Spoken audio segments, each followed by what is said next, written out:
उत्तराखंड के सुप्रसिद्ध लोक गायिका माया उपाध्याय जी के पति पर लगा है दुष्कर्म का आरोप। और ये आरोप लगाने वाली कौन है, क्या है और क्या है सच्चाई, आज आप लोगों के सामने शेयर करने वाली हूँ। सबसे पहले उत्तराखंड, जय उत्तराखंड सभी को। देवभूमि उत्तराखंड में भी इस तरीके की घटनाएं आने लगी हैं, बहुत दुखद है, लेकिन क्या करें, समाज की विडंबना, लोगों की मनोदशा, क्या ही कहा जाए। उत्तराखंड से एक खबर आई है, अभी मैंने एक भाई के चैनल पर देखा उस पे कि माया उपाध्याय जो हैं, जो लोक गायक, सुप्रसिद्ध लोक गायिका हैं उत्तराखंड की, कुमाऊनी, उनके पति पर जो आरोप लगा है, वो आरोप लगाने वाली एक अनमैरिड महिला है। उनकी शादी नहीं हुई है, उम्र 40 साल हो चुकी है, लेकिन आरोप लगने के बाद अभी मैंने वीडियो देखा तो मैं लगा कि ये चीज़ें हमें समाज के बीच में रखनी चाहिए ताकि आने वाले समय में लोग इन चीज़ों से जागृत हो सके। उत्तराखंड एक ऐसा है, उत्तराखंड का इतिहास की इस तरीके की घटनाएं उत्तराखंड में मिलना बड़ी शर्म की बात है, क्योंकि उत्तराखंड में कहते हैं देवताओं की उत्पत्ति हुई है, देवभूमि है, इस तरीके की घटनाएं नहीं होती थी। लेकिन अब उत्तराखंड से लोग पलायन कर रहे हैं, बाहर रह रहे हैं, और बाहर रहने की वजह से उत्तराखंड के बहुत सारी ऐसी घटनाएं आ रही हैं जो आम हो चुकी है।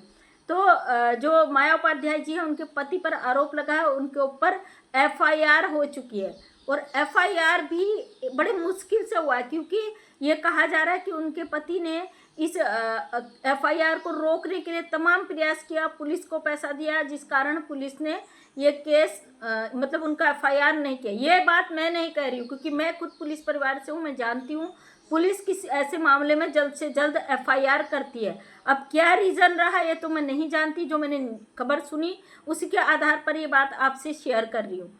और बताया जा रहा है कि महिला को काफ़ी समय से जो माया उपाध्याय जी के पति थे उनके साथ संपर्क में थे, उसके साथ संबंध में थे, उसके साथ रिश्ते में थे।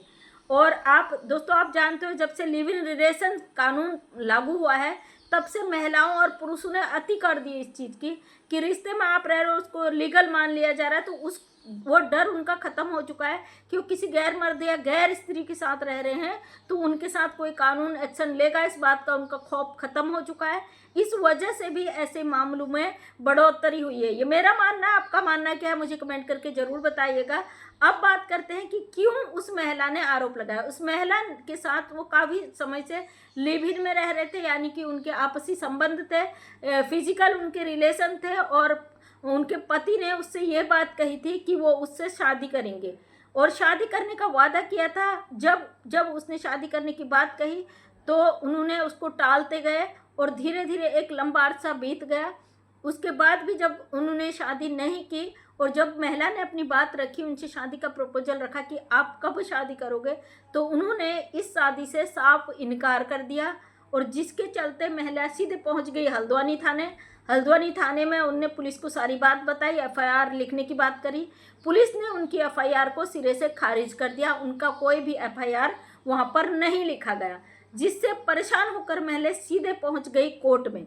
और दोस्तों, आप जानते हो जब किसी को कहीं से इंसाफ नहीं मिलता है तो वो सीधे कोर्ट का दरवाज़ा खटखटाता है। जब महिला ने कोर्ट का दरवाज़ा खटखटाया तो फिर कोर्ट ने आदेश जारी किए कि उसकी महिला की कंप्लेन लिखी जाए थाने में, और उसकी जांच की जाए आखिर ये मसला क्या है। अब थाने में उनकी एफआईआर लिखी जा चुकी है, पुलिस के द्वारा उसकी जांच की कार्रवाई चल रही है। और मैं कहती हूँ जब ऐसे मामले आते हैं तो पूरी पुलिस तुरंत एक्शन में क्यों नहीं आती, क्यों नहीं एफआईआर लिखा जाता है, क्यों सोशल मीडिया में इस खबरों को बनाया जाता है। आज के समय में सोशल मीडिया का दौर है, लोग कितना ही छुपाना चाहे वो उजागर हो ही जाता है। लोग कहते हैं अरे इधर तो ऐसा होता है, हल्द्वानी में तो ऐसा होता है, उत्तराखंड में तो ऐसा होता है, एक दूसरी जगह को नाम रखते हैं, जैसे कि हम लोग कह देते हैं यूपी बिहार में ऐसे मामले बहुत होते हैं। दोस्तों, हर जगह होते हैं। जो मामला मीडिया पर नहीं आता है वो दब जाता है, जो मामला सोशल मीडिया पे आ जाता है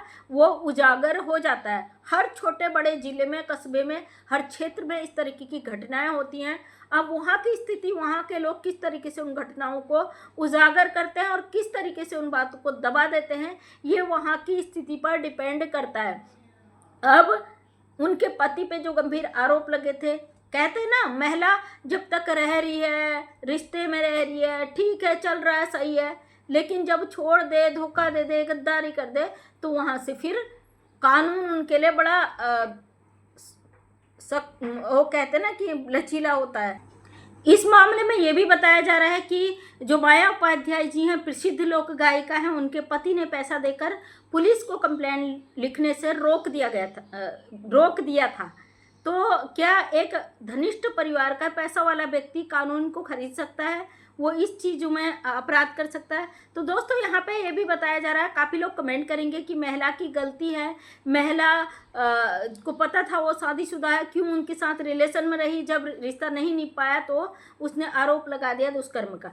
तो यहाँ पे बता दूँ, वो महिला 40 साल की है और अनमैरिड है।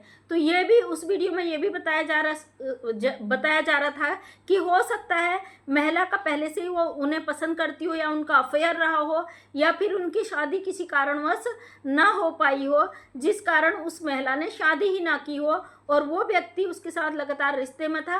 कहीं ना कहीं उसकी गलती थी। अगर वो ऐसा नहीं होता तो वो महिला शादीशुदा होती, तब बात अलग होती। लेकिन वो महिला कुंवारी लेडीज़ थी, 40 साल उसकी एज हो चुकी थी, वो कोई छोटी बच्ची नहीं थी।